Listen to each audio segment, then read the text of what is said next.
தமிழ் ஜனம் நேயர்களுக்கு வணக்கம். நேற்றைய தினம் மதுரையில் முருக பக்தர்கள் மாநாட்டை இந்து முன்னணி ரொம்பவே சிறப்பாக நடத்தி முடிச்சிருக்காங்க.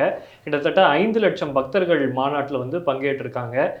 பல பேருக்கு இது ஸ்டொமக் பர்னிங்னு சொல்லக்கூடிய இந்த வயிற்று எரிச்சலை ஏற்படுத்தி இருக்கிறதையும் நம்மளால சமூக ஊடகங்களில் பார்க்க முடியுது. இந்த மாநாட்டை பொறுத்த வரைக்கும் ஒரு 6 தீர்மானத்தை நிறைவேற்றியிருக்காங்க. அந்த தீர்மானங்களை பற்றி தான் இன்றைய பியாண்ட் த ஹெட்லைன்ஸ் நிகழ்ச்சியில் நாம் பார்க்க போகிறோம். நான் அபினவ், என்னுடன் திரு ஆனந்த் டி பிரசாத் அவர்களும் இணைந்திருக்கிறாங்க. வீடியோக்குள்ள போறதுக்கு முன்னாடி தமிழ் ஜனம் சேனலை சப்ஸ்கிரைப் பண்ணாதவங்க உடனே சப்ஸ்கிரைப் பண்ணுங்க. அது மட்டும் இல்ல, நம்ம யூடியூப் சேனல் 5 லட்சம் சப்ஸ்கிரைபர்களை கடந்து ஒரு மிகப்பெரிய ஒரு சாதனையை படைத்திருக்கு. சப்ஸ்கிரைப் பண்ண அனைவருக்கும் நன்றி. சப்ஸ்கிரைப் பண்ணாம இந்த வீடியோ பார்த்துட்டு இருக்கிறவங்க உடனே சப்ஸ்கிரைப் பண்ணி இந்த 5 லட்சம் அப்படிங்கிறத 1 மில்லியனுக்கு கூடிய விரைவில் தமிழ் ஜனம் போனோம் அப்படிங்கிற எங்களுடைய ஆசையும் நான் இந்த இடத்துல தெரிவிச்சுக்கிறேன்.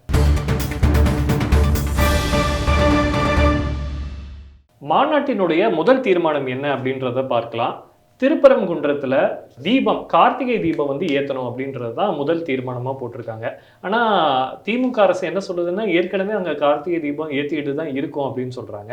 அதாவது திருவண்ணாமலையில் எப்படி கார்த்திகை தீபம் ஏற்றுறாங்களோ அது எவ்வளோ விசேஷமோ அதுக்கு இணையான ஒரு வரலாற்று கொண்ட ஒரு விஷயம் திருப்பரங்குன்றத்தில் கார்த்திகை தீபம்.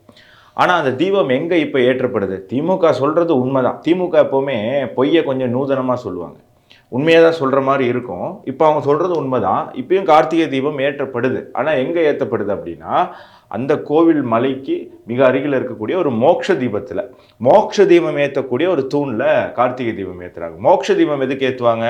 யாராவது இறந்தால் அவர்களுடைய ஆத்மா சாந்தி அடையணும் அப்படின்னு அங்கே இருக்கக்கூடிய மக்கள் அந்த மோட்ச தீப தூணில் போய் தீபத்தை ஏற்றி வழிபடுவாங்க. அந்த தூணில் தான் கார்த்திகை தீபம் ஏற்றணுமா? கிடையாது. நீ இந்த மலையில் பார்க்குறீங்க, இந்த மலையோட உச்சியில் ஒரு ஸ்தம்பம் இருக்குது. இந்த ஸ்தம்பத்தில் தான் பல ஆயிரம் ஆண்டுகளாக தீபத்தை ஏற்றி கார்த்திகை அன்னைக்கு அங்கே இருக்கக்கூடிய பக்தர்கள் எல்லாம் கொண்டாடிட்டு இருந்தாங்க. ஆங்கிலேயர்களுடைய காலத்தில் ஆங்கிலேயர்களால் தமிழகத்தில் இருக்கக்கூடிய சுதந்திர போராட்ட வீரர்களை தனியாக வீழ்த்த முடியலை. வேலுநாச்சியாராக இருக்கட்டும், மருது சகோதரர்களாக இருக்கட்டும், ஒண்டி வீரனாக இருக்கட்டும், புலித்தேவனாக இருக்கட்டும், யாரையுமே, பழசிராஜாவாக இருக்கட்டும், யாரையுமே ஆங்கிலேயர்களால் தனியாக போய் அட்டாக் பண்ணி தோக்கடிக்க முடியல. உடனே ஆங்கிலேயர்கள் என்ன பண்ணுறாங்க, ஆர்காட் நவாப் அப்படின்னக்கூடிய இஸ்லாமிய அதிகாரம் கொண்ட ஒரு அரசு கிட்ட போய் உதவி நாடுறாங்க. அந்த அரசு அவங்களுடைய படையும் அனுப்பி விடுறாங்க. அந்த படையும் ஆங்கிலேயர்கள் படையும் இணைந்து 2 பலமாக தான் தமிழகத்தை சார்ந்த சுதந்திர போராட்ட வீரர்களை வீழ்த்தி இங்கே தமிழக நிலப்பரப்பை அவங்க அடக்கி ஆள முயற்சி பண்றாங்க. அந்த தமிழக சுதந்திர போராட்ட வீரர்களை வீழ்த்த உதவி பண்ண ஆர்காட் நவாபுக்கு ஆங்கிலேயர்கள் என்ன பண்றாங்கன்னா ஒரு கைமாற்று. எப்படி ஆங்கிலேயர்கள் ஆக்கிரமித்து தமிழகத்தை ஆட்சி செய்தார்களோ அதே மாதிரி சிக்கந்தர் அப்படிங்கிற முகலாய அரசனுடைய ஒரு தளபதி தமிழகத்தில் திருப்பரங்குன்றம் பகுதியை ஒரு அடிமைத்தனமான ஒரு ஆட்சியை நடத்திட்டு இருந்தான். பல கோவில் அழிச்சிருக்கான். திருப்பரங்குன்றம் வர்றதுக்கு முன்னாடியே பல கோவில்கள் அழிச்சிருக்கான். அப்போது விஜயநகர பேரரசு பலம் பெற்ற பிறகு தமிழகத்தில் இருக்கக்கூடிய இந்துக்கள் இஸ்லாமிய ஆட்சியில் படக்கூடிய கஷ்டத்தை அறிந்து அவருங்க ஒரு நாயக்கர் படையை அனுப்புகிறாங்க. அந்த நாயக்கர் படை எந்தெந்த கோவில் இஸ்லாமியர்கள் அழித்தார்களோ அந்த கோவிலெல்லாம் மீட்டெடுத்துகிட்டே வராங்க. அப்படி கடைசியாக திருப்பரங்குன்றம் அந்த சிக்கந்தர் அப்படிங்கிறவனை போட்டு பொழந்துடுறாங்க, அவனை காலி பண்ணிடுறாங்க. ஸோ அந்த சிக்கந்தருக்கு ஒரு நினைவு சின்னம் திருப்பரங்குன்றத்தில் கட்டணும் அப்படின்னு நவாப் ஆசைப்படுறாரு. அதுக்கு உதவி பண்ணுற மாதிரி ஒரு நன்றி தெரிவிக்கும் விதமாக ஆங்கிலேயர்கள் அங்கே மேலே தியான மண்டபம், அங்கே தூண்கள் பார்த்தீங்கன்னா இந்து கோவிலில் இருக்கக்கூடிய தூண், அந்த தூண்களால் அமைக்கப்பட்ட தியான மண்டபத்தை தர்காவாக மாற்றுறாங்க. அந்த தர்கா பக்கத்தில் தான் அந்த விளக்கேற்றக்கூடிய ஸ்தம்பம் இருக்குது. அதில் விளக்கேற்றினா எங்களுக்கு புண்படுது அப்படின்னு அவங்க சொல்ல, அது ஆங்கிலேயர்களும் ஒத்துக்க, இன்னைக்கு இருக்கிற ஆட்சியாளரும் ஒத்துக்கிறாங்க. ஆனால் 20ஆம் நூற்றாண்டு ஆரம்பத்திலேயே இந்தியாவுக்கு சுதந்திரம் கிடைக்கும் முன்பே திருப்பரங்குன்ற மக்கள் லண்டன் கோர்ட் வரைக்கும் போய் வாதாடி அதற்கான ஒரு அனுமதியை பெற்றிருக்காங்க. ஆனால் அது ஆங்கிலேயர்களாலையும் நிறைவேற்ற முடியல. அதுக்கப்புறம் இந்த தமிழக அரசுகளாலும் அது நிறைவேற்ற முடியல. அது இப்போ பல ஆண்டுகளாக இருக்கக்கூடிய ஒரு கோரிக்கை, அந்த மக்களுடைய கோரிக்கையை இந்து முன்னணி அவங்களுடைய ஒரு கோரிக்கையாக இப்போ எடுத்திருக்காங்க. ஸோ எப்படி அயோத்தியில் ராமர் கோயில் வரணுன்ற கோரிக்கையை துணிச்சலாக ஒரு இந்து அமைப்புகள் வச்சதோ, அதே மாதிரி திருப்பரங்குன்றம் கோயிலில் அந்த கார்த்திகை தீபம் ஏற்றணுன்ற அந்த கோரிக்கையை துணிச்சலாக இந்த 100 ஆண்டு காலத்தில் சொன்ன ஒரே அமைப்பு இந்து முன்னணி தான் அப்படின்றத நம்ம புரிஞ்சு. சில அரசியல் சக்திகள் அயோத்தியா விஷயத்தையுமே எப்படி எடுத்துட்டு போறாங்கன்னா, ஏதோ இது பாஜக, விஹெச்பி, ஆர்எஸ்எஸ் தான் கிடையாது. அந்த ஊர் மக்களுடைய பல 100 ஆண்டுகள் கனவு, அது தவம். அந்த தவத்தை எந்த சக்திகளும் உதவி பண்ணாத போது பிஜேபி ஆர்எஸ்எஸ் போன்ற இயக்கங்கள் அது கையில் எடுத்தது. இப்போ திருப்பரங்குன்றத்திலே அதே தான். பல ஆயிரம் ஆண்டுகளாக அங்கே இருக்கக்கூடிய வாழக்கூடிய தமிழர்களுடைய தவம், அவங்களுடைய ஆசை அது. அதை யாருமே இப்போ உதவி பண்ணல. இந்து முன்னணி இப்போ அதை கையில் எடுத்திருக்கு அப்படிங்கிறது நம்ம இதை பார்ப்போம். ஸோ இரண்டாவதா என்ன தீர்மானம் நிறைவேற்றிருக்காங்க அப்படின்றத நம்ம பார்ப்போம். இரண்டாவதா ஆபரேஷன் சிந்தூர் நடத்தினதுக்காக பிரதமர் மோடிக்கு நன்றி தெரிவித்து தீர்மானம் இது பண்ணியிருக்காங்க. நமக்கு தெரியும் இந்த மாநாட்டில் அரசியல் பேசக்கூடாது அப்படின்னு நீதிமன்ற தீர்ப்பு இருக்கு. அதை மீறி இந்த விஷயத்தை வந்து நிறைவேற்றிருக்காங்க. இது வந்து அரசியல் அப்படின்ற ஒரு சர்ச்சை இருக்கு. இது ஒன்றாவது.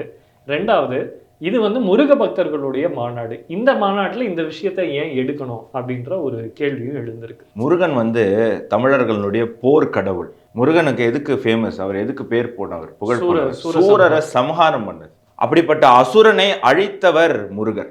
அப்பேற்பட்ட அந்த அசுரனுக்கு இணையான ஒரு அசுரன் பாகிஸ்தான் அப்படிங்கிற அந்த பொறுக்கி நாடு. அந்த பொறுக்கி நாடு இந்தியாவுக்குள்ள வந்து இந்தியர்களை தாக்கிட்டு போயிருக்காங்க.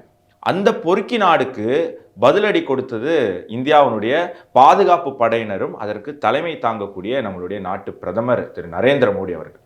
இந்து முன்னணி இயக்கம் ஆன்மீகத்தையும் தேசியத்தையும் இரு கண்களாக, முத்துராமலிங்க தேவர் சொன்ன போல, முத்துராமலிங்க தேவர் எப்படி வாழ்ந்தாரோ அந்த கொள்கையில இயக்கக்கூடிய ஒரு இயக்கம். ஒரு கண்ணு தேசியம், ஒரு கண்ணு தெய்வீகம். அப்படி இருக்கும்போது சமீபத்தில் நடந்த விஷயம் இது. அப்போ முருகர் மாநாடு நடத்துகிறோம். அப்போ அதில் ஆன்மீகம் இருக்குது, அதில் தேசியமும் தேவை. அப்போ அந்த நேரத்தில் பாதுகாப்பு படையினரை கௌரவப்படுத்தும் விதமாக இந்த தீர்மானத்தை நிறைவேற்றியிருக்காங்க. இதை வந்து பார்க்கக்கூடிய சில ஊடகவியாளர்களுக்கும் திராவிட பேச்சாளர்களுக்கும் உணர்வாளர்களுக்கும் வயிறு எரியுது அப்படின்னு சொன்னால் நிறைய தண்ணி குடிச்சு அந்த எரிச்சலை அணைச்சிக்கோங்க அப்படிங்கிறத நம்மளை சொல்ல முடியும். இது அரசியல் கிடையாது, இது தேசியம். அதுதான் அந்த மாநாட்டில் நிறைவேற்றப்பட்டிருக்கு. ரொம்ப சிறப்பாக இதை எக்ஸ்பிளைன் பண்ணீங்க. ஆனால் அடுத்த விஷயம் என்ன சொல்லியிருக்காங்க அப்படின்னா, குன்றம் குமரனுக்கே அப்படின்றாங்க. நமக்கு தெரியும் குன்றத்தில் தான் ஏற்கனவே குமரன் இருக்காரு, திரும்ப எதுக்கு இந்த ஒரு தீர்மானம்? தமிழகத்தில் இன்னைக்கு இருக்கக்கூடிய மிகப்பெரிய ஒரு பிரச்சனை, குன்றெல்லாம் சுரண்டி கொண்டிருக்கார்கள். நம்மளுடைய கனிம வளங்களை கடத்தி அண்டைய மாநிலங்களுக்கும் அண்டைய நாடுகளுக்கும் பிளாக் மார்க்கெட்டில் வித்துட்டு இருக்காங்க அரசியல் பிரமுகர்கள். அது ஆளுங்கட்சியாக இருக்கலாம், ஆண்ட கட்சியாக இருக்கலாம், அனைவரும் இந்த மலைகளை சுரண்டி சுரண்டி தின்னு கொண்டிருக்காங்க. இப்போ குன்று இருக்கும் இடமெல்லாம் குமரன். அறுபடை வீட்டில் திருச்செந்தூர் தவிர மற்ற எல்லா கோவிலுமே மலைக்கு மேலே குன்றுக்கு மேலே தான் இருக்கு. பல சிவன் கோவில்கள் குன்றுக்கு மேலே இருக்கு, பல பெருமாள் கோவில்கள் குன்றுக்கு மேலே இருக்கு, பல பிள்ளையார் கோவில்கள் குன்றுக்கு மேலே இருக்கு. அந்த கோவிலை சுற்றி நீங்க பார்த்தீங்கன்னா இந்த கோவில் இருக்கக்கூடிய மலை மட்டும் பாதுகாக்கப்பட்டிருக்கு. அதை சுற்றி இருக்கக்கூடிய மலைகளை ஒன்று கீழே இருந்தோ பின்னாடியில இருந்தோ சைடில் இருந்தோ இந்த அரசியல்வாதிகள் சுரண்டிட்டு போயிருப்பாங்க. அப்போ நம்மளுடைய கனிம வளங்களுக்கு, நம்மளுடைய நேச்சுரல் ரிசோர்ஸுக்கு எது பாதுகாப்பு அப்படின்னு பார்த்தீங்கன்னா அது அந்த மலைக்கு மேலே இருக்கக்கூடிய கோவில் முருகர் தான். அப்போ நம்மளுடைய கனிம வளத்தை பாதுகாக்கணும்னா தமிழகத்தில் இருக்கக்கூடிய ஒவ்வொரு மலை மீதும் முருகருக்கு ஒரு கோவில் வேண்டும் அப்படிங்கிறது தான். ஸோ அதை இந்து முன்னணி இங்கே முன்வைக்குது. அது மட்டும் கிடையாது, சென்னிமலையில் பார்த்தோம், அர்ச்சரப்பாக்கத்தில் ஆல்ரெடி பிரச்சனை இருக்கு. இந்து கோயில் இருக்கக்கூடிய மலைகளை ஆக்கிரமிக்கிறார்கள் ஒரு மதத்தை சார்ந்தவர்கள். சென்னிமலையில் அதுக்கு எதிராக ஒரு பெரிய மக்கள் பக்தர்கள் படையே திரண்டது. அதுதான் திருப்பரங்குன்றத்துக்கு ஒரு திருப்பு முனையாக இருந்தது அப்படிங்கிறத பார்க்கணும். அப்போ ஆன்மீகத்தையும் பாதுகாக்கணும், இயற்கையும் பாதுகாக்கணும். அப்படின்னா ஆன்மீகத்தையும் இயற்கையுமே இணைக்கணும். அந்த இணைப்பு தான் முருகர் அப்படின்னு. ஸோ இந்த தீர்மானம் அந்த விதத்தில் இயற்கை ரீதியாக மிக முக்கியத்துவம் வாய்ந்த ஒரு தீர்மானம். ஏற்கனவே நம்ம தமிழ் பழமொழிகளில் சொல்லுவாங்க, குன்று இருக்கும் இடமெல்லாம் குமரன் இருக்கும் இடம் அப்படின்னு சொல்லிட்டு. அந்த வகையில் கனிம வளங்களுக்கு ஏற்படக்கூடிய பிரச்சனைகளுக்கு 2000-3000 ஆண்டுகளுக்கு முன்னாடியே நம்ம முன்னோர்கள் ஒரு தீர்வு கொடுத்துருக்கிறதாவே நம்மளால இதை வந்து 2000 ஆண்டுகளுக்கு கழித்து கருப்பு சிவப்பு கொடியோட ஒரு கட்சி இங்கே வந்து ஆட்சி பண்ணுவாங்க, அவங்க இப்படி சுரண்டிட்டு போவாங்கன்னு அவங்க கணிச்சிருக்கலாம். நம்ம முன்னோர்களுடைய அறிவும் அவங்களுடைய தீர்க்க தரிசனம் அது வந்து பல மலைகள் இன்னைக்கு இந்த கோவில்கள் காப்பாற்றிட்டு இருக்கு. ஸோ அடுத்த தீர்மானம் எதை பற்றினது அப்படின்னு பார்த்தா ஒரு முக்கியமான கோவில் பிரச்சனைகளை பற்றி. ஸோ இந்த தீர்மானம் என்ன சொல்லுது அப்படின்னா, கோவில்களை வியாபார தலமாக மாத்துறதை நிறுத்தணும் அப்படின்னு சொல்கிறாங்க. இந்த தீர்மானத்தில் எந்த கோயில் வியாபார தலமாக மாறிச்சு? அதாவது சில இளைஞர்கள் இந்த காலகட்டத்தில் புரிதல் இல்லாமல் சில பேர் வந்து தவறான கற்பித்தல்னால என்ன பெரிய மகா கும்பமேளா, என்ன பெரிய திருவிழா, என்ன பெரிய கோவில், இதெல்லாம் மக்கள்கிட்ட இருந்து பணத்தை பிடுங்கிறதுக்காக அப்படின்னு சொல்கிறாங்க. ஆனால் நம்ம பார்த்தோம் மகா கும்பமேளால போட்டு ஓட்டுனவன் கூட மாதம் 3 லட்ச ரூபா சம்பாதிச்ச கடையை பார்த்தோம். அவன் அந்த ஒரு 3 லட்ச ரூபா வச்சு அந்த வருஷத்தை ஓட்டிடுவான். ஸோ நம்மளுடைய திருவிழாக்களும் நம்மளுடைய பண்டிகைகளும் ஒரு பொருளாதாரத்தை சார்ந்து இருக்கும். என்ன பொருளாதாரம்? சுற்றி இருக்கக்கூடிய மக்களுக்கு ஒரு பொருளாதாரம். பூ விற்கிற அம்மா எப்படி வாழ்றாங்க? அந்த பூவை விற்று அதை யாராவது வாங்கி கோயிலில் போய் சாமிக்கு அதை சாத்துறதுனால தான் நமக்கு வந்து அந்த பூ விற்கிற அம்மா வாழுது. இதை மூட நம்பிக்கைன்னு சொன்னால் அவன் மடையன், அவன் தான் மூட நம்பிக்கைக்காரன். அந்த அம்மாவும் அந்த அம்மா குடும்பம் வாழ்வதும் நம்ம போய் அந்த பூவை வாங்கி சாமிக்கு சாத்துறாங்க. சாமிக்கு அதனால எந்த வாழ்க்கையும் கிடைக்க போறது இல்லை. சாமிக்கு ஆல்ரெடி அவர் மேல புஷ்ப அர்ச்சனை வந்து தினசரி நடந்துக்கிட்டு தான் இருக்கு. அது மனிதர்கள் செய்யணும்னு அவசியம் இல்லை. ஆனால் அதை எப்படி நம்ம முன்னோர்கள் ஒரு பொருளாதார ரீதியாக சில பேருடைய வாழ்க்கையை தேங்காய் விற்கிறவன் தேங்காய் உடைச்சிட்டா பிள்ளையார் ஆசீர்வதிச்சுட்டு வரா, தேங்காய் உடைச்சா தேங்காய் விற்கிறவன் பையன் ஸ்கூலுக்கு போய் படிப்பான். வேற எந்த மதத்தில் இருக்கு இது? ஆனா அதையே இந்த அரசியல்வாதிகள் எப்படி மாத்திருக்காங்கன்னா, அந்த பொருளாதாரத்தை பல மக்களுக்கு போகாம அது முழுக்க முழுக்க அந்த அரசியல்வாதிகளுக்கு வர மாதிரி இவங்க இப்போ கெனால அந்த வாய்க்காலை திருப்பி விடுறாங்க.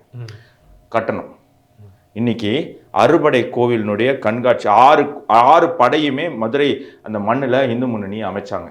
₹1 கட்டணம் கிடையாது. லட்சக்கணக்கான மக்கள் வந்து பார்த்துட்டு போனாங்க.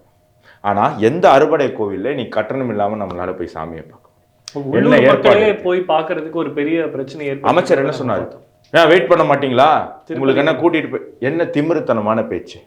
சரி, இந்த பணத்தெல்லாம் நீங்க வாங்குறீங்களே, அது கோவிலுக்கு செலவு பண்றீங்களா? இந்து மதத்தை பரப்புவதற்கு செலவு பண்றீங்களா? முருகனுடைய பேரு புகழை பரப்புவதற்கு இல்லை. சரி, அந்த கோவில்ல பல ஆண்டுகளாக பல ஆயிரம் ஆண்டுகளாக பூஜை செய்து வராங்களே, உங்களுக்கு பூஜை கோயில்ல பூஜைன்னா அவங்களுக்கு உடனே ஐயர்னு போயிடுவாங்க. புண்ணூல் போட்டாலே அவங்களுக்குலாம் ஐயர் சில பேருக்கு. அது புரிதல் இல்லாம கோவில்ல பூஜை பண்ணக்கூடியவர்கள் குருக்கள். ஐயர்கள் பூஜை பண்ணக்கூடிய கோயில் மிக குறைவு. குருக்களை தாண்டி மற்ற சமுதாயத்தினர் பூஜை பண்ற கோயிலுடைய எண்ணிக்கை தான் தமிழ்நாட்டில் இன்னைக்கு அதிகம். வன்னியர்கள் இருக்காங்க, முதலியார் இருக்காங்க, உடையார் இருக்காங்க, பட்டியல் சமுதாயத்தினர் இருக்காங்க. அத்தனை சமுதாயமும் பல கோவில்களை நீ பூஜை பண்ணிட்டு இருக்காங்க. சரி, அவங்களுக்கு பணம் போகுதா? அவங்களுக்கும் போகல. அவங்களுக்கெல்லாம் அவங்களுடைய சம்பளம் எல்லாம் கேட்டா கண்ணுல இருந்து ரத்தம் வரும், கண்ணுல இருந்து தண்ணி வரும். அப்ப இந்த பணம் எல்லாம் எங்க போகுது? அமைச்சருக்கு, அதிகாரிகளுக்கு, ஆன்மீகத்துக்கும் அவனுக்கும் சம்மந்தமே இருக்காது. அவன் ஏதோ ஒரு ரூட்ல அந்த இடத்துல HRNCயோடைய அதிகாரியாக வந்து அமர்ந்து அவங்களுக்கு சம்பளம் என்ன, அவங்களுக்கு வாகன வசதி என்ன, அவங்களுக்கு தங்க வசதி என்ன, அதுவும் கோயில் காசுல இருந்து, எல்லாம் கோவில் காசுல இருந்து. கோவிலுக்கு என்ன பண்ணீங்க? சரி, இவ்வளவு பணத்தை வசூலிச்சு எத்தனை கோவில் எக்ஸ்ட்ரா கட்டியிருக்கீங்க? இருக்கிற கோயிலெல்லாம் இடிச்சுக்கிட்டு இருக்கீங்க. அப்போ எதுக்கு கட்டணும்?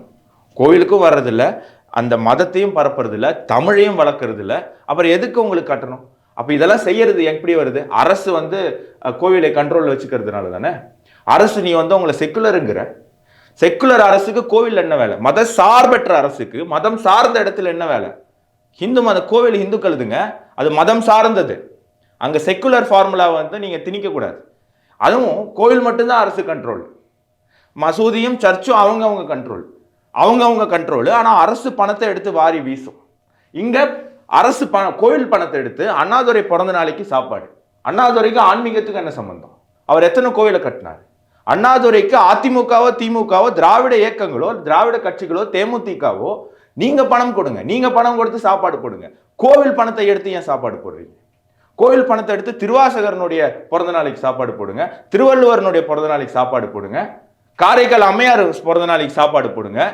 எண்ணற்ற சன்னியாசிகள் சித்தர்கள் இந்த நாட்டில் வாழ்ந்திருக்காங்க, அவங்க பிறந்த நாளைக்கு சாப்பாடு போடுங்க. அரசியல்வாதிக்கு என்ன? அதுவும் கோவில் இல்லைன்னு சொன்ன ஒரு அரசியல்வாதிக்கு, திராவிட இயக்கத்தில இருந்து வந்தவருக்கு அவருடைய பிறந்த நாளைக்கு சாப்பாடு. இது எவ்வளவு ஒரு முட்டாள்தனமான செயல். அது யார் செய்யறா? அவங்கள வெளியே போக சொல்றோம். அரசாங்கம் செய்யுது, தவறான அரசாங்கம் செய்யுது. அப்போ அந்த HRNCயும் அரசாங்கம் வெளில போகணும். இதை வந்து வியாபார தளமாக ஆக்காதீங்க, அதை ஆன்மீகவாதிகள் கையில விடுங்க அப்படிங்கிறதுக்கான ஒரு முக்கியமான தீர்மானம் தான் இது. ஓகே, இந்த தீர்மானம் ரொம்ப சிக்கலானது. எந்த வகையில் அப்படின்னு சொன்னால், ஆட்சி அதிகாரம் வந்தால் தான் இந்த தீர்மானம் நிறைவேறும் அப்படின்றது நம்ம எல்லாருக்குமே தெரியும். அப்போ அடுத்த தீர்மானம் அது என்ன சொல்லுது அப்படின்னா, ஹிந்து வாக்கு வங்கி வந்து உருவாகணும் அப்படின்னு சொல்லுது. அந்த ஹிந்து வாக்கு வங்கி இந்த விஷயத்தை மட்டும்தான் மையப்படுத்துதா, இல்லை பிற விஷயங்களையும் மையப்படுத்தி இந்த தீர்மானத்தை வந்து நிறைவேற்றி? தமிழகத்தில் ஹிந்து வாக்கு வங்கி உருவாகணும் அப்படிங்கிறது யாருடைய கனவு தெரியுமா? புரட்சி தலைவர் பொன்மனை செம்மல் திரு எம்ஜிஆர் அவர்களுடைய வாதியார் தலைவர்னு தமிழக மக்கள் கொண்டாடக்கூடிய எம்ஜிஆர்னுடைய கனவு. அவர் சொல்லியிருக்காரு, இங்க கிறிஸ்துவ வாக்கு வங்கி இருக்கு, இங்க இஸ்லாமிய வாக்கு வங்கி இருக்கு, இங்க இந்துக்களுக்குன்னு வாக்கு வங்கி இல்லை, அது உருவாகணும் அப்படின்னு அவர் சொல்லியிருக்காரு. அதே தான் இன்னைக்கு ஹிந்து முன்னணியும் சொல்லியிருக்கு. ஏன் இந்துக்களுக்கு வாக்கு வங்கி தேவை? இன்னைக்கு அனாதையாக நீங்க நிக்கிறீங்க. உங்களுடைய முதல்வர் உங்களுடைய பண்டிகைகளுக்கு உங்களுக்கு வாழ்த்து சொல்றது இல்லை, சொன்னாலும் சொல்லலைனாலும் இவனுக்கு ஓட்டு போட போறான். அதே முதல்வர், எந்த முதல்வர் தன்னை மதசார்பற்றவர்னு சொல்லி இந்து பண்டிகைக்கு வாழ்த்து சொல்லலையோ அதே முதல்வர் மற்ற மதத்தினருடைய சின்ன சின்ன ஃபங்க்ஷனுக்கும் அவர் வாழ்த்து சொல்றார். அவருடைய கட்சியை சார்ந்தவர்கள் நாங்களாம் கிறிஸ்துவர்கள் தான் அப்படின்னு பெருமைப்படுறோம் அப்படின்னு சொல்றாரு. சொந்த பையனே சொல்லியிருக்காரு. அப்படி இருக்கும்போது ஹிந்து வாக்கு வங்கியுடைய அவசியம் என்ன அப்படின்னா, இப்படியே நிலைமை கண்டினியூ ஆச்சுன்னா, தொடர்ந்தது அப்படின்னு சொன்னா, நாளைக்கு ஹிந்துக்களுக்கு தமிழகத்துல வாழக்கூடிய ஒரு சூழ்நிலை இருக்குமா அப்படிங்கிறது ஒரு மிகப்பெரிய கேள்வி.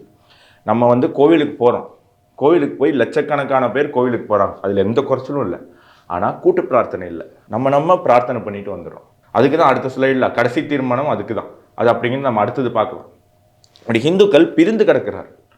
அவங்களுடைய தேவைக்கு மட்டும் கோவிலுக்கு போறாங்க. அந்த கோயிலுக்கு ஒரு பிரச்சனைனா மறந்துடுறாங்க, அடுத்த கோயிலுக்கு போடுறாங்க. இந்த கோயிலை இடிச்சிட்டிங்களா, அரசியல்வாதிகளாம் இடிச்சிட்டிங்களா, நான் அடுத்த கோயிலுக்கு போகிறேன். நம்ம எனக்கு என்ன சொல்லி தந்திருக்காங்க? கடவுள் தூணுலையும் இருக்கார், துரும்புலையும் இருக்கார் சொல்லி தந்திருக்காங்க. அதனால நம்ம அப்படி போகிறோம். ஆனால் நாளைய சந்ததியினர், உங்களுடைய பிள்ளைகளுக்கு அந்த கருத்தை எப்படி சொல்ல முடியும்? கோவில் இல்லைன்னா உங்களுக்கு அந்த கருத்து வந்துருச்சு, கடவுள் தூணுலையும் இருப்பார், துரும்புலையும். அதனால தான் நம்ம ஒரு கல்லை தடுக்கி விழுந்தா கூட நம்ம அந்த கல்லை தொட்டு கும்பிடுவோம். ஏன்னா நம்ம அந்த கல்லுலையுமே நம்ம தெய்வத்தை பார்க்கணும். ஆனா இந்த கருத்து அடுத்த தலைமுறைக்கு போனோம்னா அந்த கோவில் இருக்கணும்ல, திருக்குறள் இருக்கணும்ல, பகவத்கீதை இருக்கணும்ல, திருவாசகம் இருக்கணும்ல. இது எப்படி அடுத்த தலைமுறைக்கு போகும்? கோவில் இருந்தா தானே போகும்.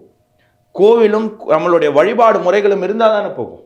அப்ப அதை பாதுகாக்கணும்னா அரசியல்வாதி பாதுகாக்க மாட்டான், அவன் சுயநலவாதி. அவன் ஓட்டு வங்கிக்காக தான் எல்லாத்தையும் செய்வான். அப்ப அந்த ஓட்டு வங்கி இருந்தாதான் முந்தி அடிச்சு எல்லா கட்சிக்காரங்களும் நானும் ஹிந்து தான், ஹிந்துக்களுக்கு நாங்கள் என்ன வேணா செய்யறோம்னு முந்தி அடிச்சுட்டு வருவாங்க. அதற்காக ஹிந்து வாக்கு வங்கி இது ஒரு கட்சிக்கானது கிடையாது. இவங்க சொல்லுவாங்க பாஜகவுக்கு ஹிந்து கிடையாது, பாஜகவோட நல்லது செய்யுங்க, இந்த இந்து வாக்கு வங்கி அவங்களுக்கு போகும். இங்க யாருமே கட்சின்னு சொல்லலையே. இன்னைக்கு இந்தியாவில் பாஜகவை தவிர மற்ற அனைத்து கட்சிகளும், ஒரு சில கட்சிகள் பாஜக கூட்டணியில் இருக்கக்கூடிய சில கட்சிகளை தவிர்த்து நீங்க பார்த்தீங்கன்னா அனைத்து கட்சிகளும் தைரியமாக இந்துக்களை இன்சல்ட் பண்ணிட்டு இருக்காங்க. ராகுல் காந்தி பார்லிமெண்ட்ல இந்து கடவுளுடைய போட்டோ எடுத்துட்டு இன்சல்ட் பண்றாரு, அவமானப்படுத்துறார், சிவபெருமாளை அவமானப்படுத்துறார். நம்மளுடைய முதல்வர் கல்யாண மேடைக்கு போய் இந்து திருமண முறையை எப்படியெல்லாம் பேசியிருக்கார். முன்னாள் முதல்வர் கருணாநிதி அவர்கள் எப்படியெல்லாம் பேசியிருக்கார். இந்த தைரியம் எங்க இருந்து வருது? இந்து வாக்கு வங்கி இல்லைங்கிறதுனால வருது. அப்போ அந்த தைரியத்தை உடைப்பதற்கு ஒரே வழி இந்து வாக்கு வங்கி. இதான் இந்த மாநாட்டின் மிக முக்கியமான நோக்கம்னு கூட சொல்லலாம். இந்த மாநாட்டுக்கு பிறகு அந்த இந்து வாக்கு வங்கி தமிழகத்துல உருவாகும். ஒவ்வொரு கட்சியும் முந்திக்கிட்டு நாங்க தான் சிறந்த ஹிந்து கட்சி அப்படின்னு சொல்லக்கூடிய ஒரு சூழ்நிலை விரைவில் உருவாகும். ஸோ அந்த சூழ்நிலையை உருவாக்குறதுக்கு தான் அடுத்த தீர்மானம் நிறைவேற்றிருக்காங்களோ? ஏன்னா அடுத்த தீர்மானத்தில் என்ன சொல்றாங்க அப்படின்னா, ஒவ்வொரு மாதமும் சஷ்டி திதியில கந்த சஷ்டி கவசம் பாடணும் அப்படின்னு அடுத்த தீர்மானம் சொல்லியிருக்கு. இந்த தீர்மானம்ன்றது வெறும் ஆன்மீக பத்தி மட்டும்தானா, அல்லது ஹிந்து வாக்கு வங்கியை மையப்படுத்தி போடப்பட்டிருக்கு? நான் தான் சொன்னேன் முன்னாடி ஸ்லைட்ல ஒரு விஷயம் நான் அடுத்ததுல சொல்றேன் அப்படின்னு சொன்னேன்.